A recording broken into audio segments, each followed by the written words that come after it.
yeah, there was definitely no sudden moment where I got a letter and was like, "You've done it," and I don't think there ever will be. My name's Alex Wilson, and I'm an illustrator. So I started drawing when I was 17, basically because I was unhappy with what I was doing at my A-levels. I was at the time studying biology, physics, electronics and business studies, and wasn't doing particularly great on the whole mathematics side because I realised I don't like numbers. And around that time, one of my friends, I went to a boarding school for A-levels, and one of my friends from Hong Kong brought over a dodgy copy of Spirited Away, and I watched it like 10 times in 2 days. It just kind of, I don't know, it just kind of changed everything. And I'd always been doodling, obviously with like electronics, there's like a product design side of things, so I had technical drawing and draftsmanship in my kind of existing skill set. But I started spending about 2 years being a terrible anime artist, and kind of realised that's what I wanted to do, and scraped by and just barely got my A level in art after my teacher begged me not to take it. And from there, I just decided I really wanted to go to an art school and learn how to draw properly.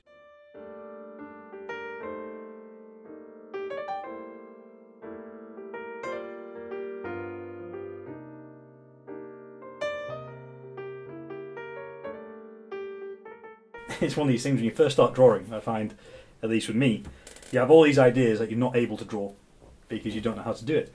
And then you learn to draw and you get on this weird treadmill. It's like, oh, I'm probably good enough to do that now, but I could be better. And you keep on taking projects and keep on learning and keep on improving. And, it comes time to be like, actually sit down and work on your own project. And you get halfway through and it's like, oh, I can do this better. So you go back and learn some more. So that's kind of the trap I was in for the first couple of years. And then you get caught in this constant, the balance between working on personal projects, which is what you started to learn to draw to be able to do in the first place, and the need and desire in a lot of cases to work on professional work that you have very little say over the story, but you can still decide how it looks and contribute in that way. I think my first ever paid art gig was actually a flyer for a adult nightclub, and I just did graphic design and a lot of airbrushing on the people they'd taken for the photo shoot for the flyers.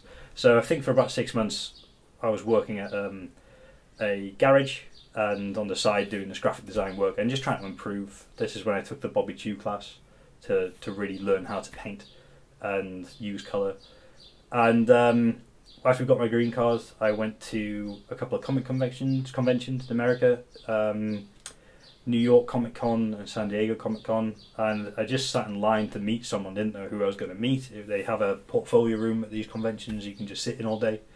And I got sat down between next to two really great editors at Disney Worldwide Publishing, and that's how I got my first job working on a Pirates of the Caribbean graphic anthology, which ended up never getting printed, but it was still a great first job to have. And just slowly picked up work from there. There is nothing to replace you physically getting in front of an art director or a producer or a publisher and speaking to them, because one, they then know who they're dealing with, especially when you're working across borders all over the world.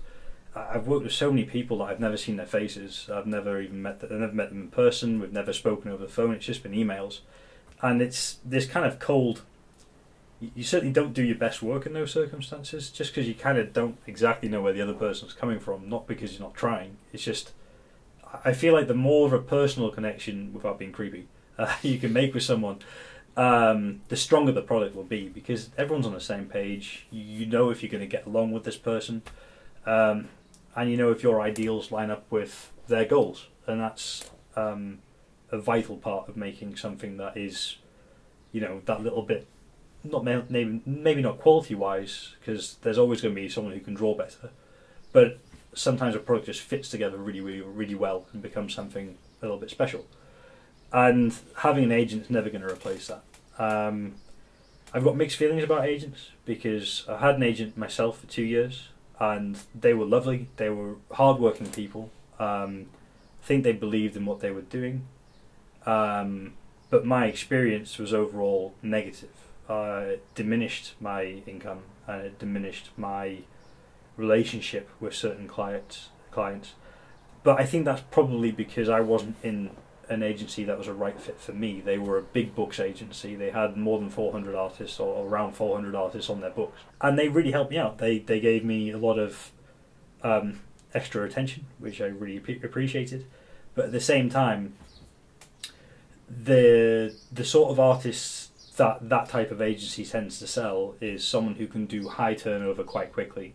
So you're working on a limited margin of profit, and you can make a lot of money that way as long as you can do like 20 pieces in a couple of weeks, whereas it takes me a couple of weeks to do 1 or 2 pieces totally finished, ready to go to print, if they're like a double page spread, because there's so much detail. I have to layer up the work. It's not something that, there is no Photoshop button that says paint this whimsically and lovely.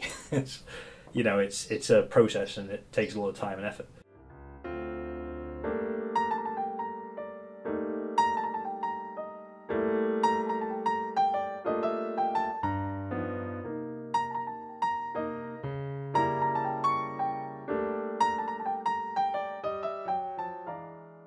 I think every component of an illustration, of an animation, of anything that's telling a story should tell a story.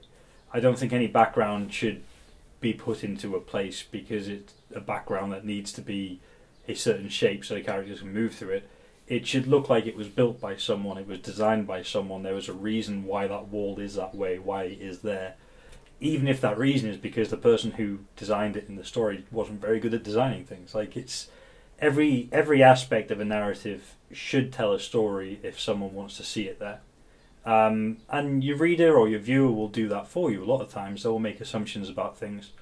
And I think the key to great storytelling is be able to manage that sort of thing. I like to think of a story as a whole piece. I mean, I love character work, and I find character work the most challenging, as I think you should, because there's so many different ways to draw a face or a gesture, and there's no right way of doing it, but there is certainly a way that makes people connect with that character more or less than, say, something that was drawn with a little less thought behind it, or sometimes too much thought behind it.